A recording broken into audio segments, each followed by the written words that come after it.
La dissertation. Pour réussir une bonne dissertation, vous devez apprendre à travailler par étapes.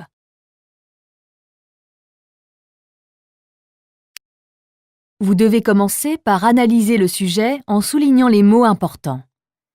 Dégagez ensuite la question posée et vérifiez que vous la comprenez bien. N'oubliez pas de délimiter le domaine sur lequel porte le sujet, le roman, le théâtre, la littérature d'idées, etc.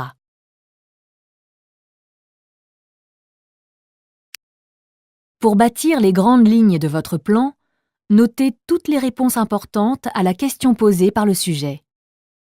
Votre devoir doit les présenter toutes. Chacune des parties de votre dissertation est une de ces réponses. Votre plan peut comporter 2 ou 3 parties.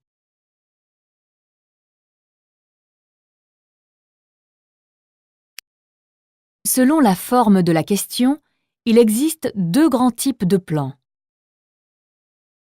À une question commençant par « Est-ce que ?», vous pouvez répondre par oui ou par non.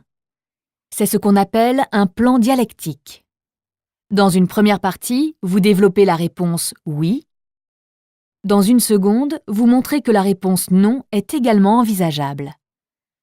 Vous pouvez commencer par la réponse « non » si cela vous semble plus logique. Si possible, vous montrez dans une troisième partie appelée « synthèse » qu'il faut dépasser le problème. Si la question commence par « en quoi ?», « comment ?», « par quels moyens ?», vous devez adopter un plan analytique. Les parties de votre plan seront composées des différentes réponses à la question posée.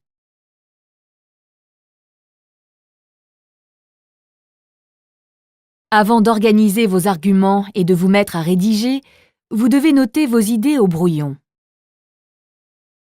Prenez une feuille par partie.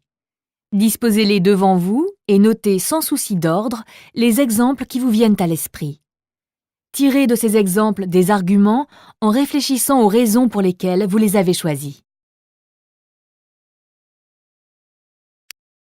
Organisez ensuite chaque partie.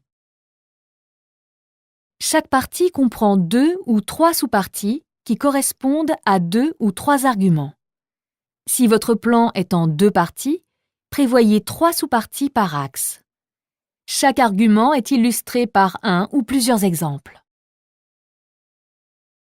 Pour bâtir votre plan et organiser vos axes, n'oubliez pas quelques principes importants.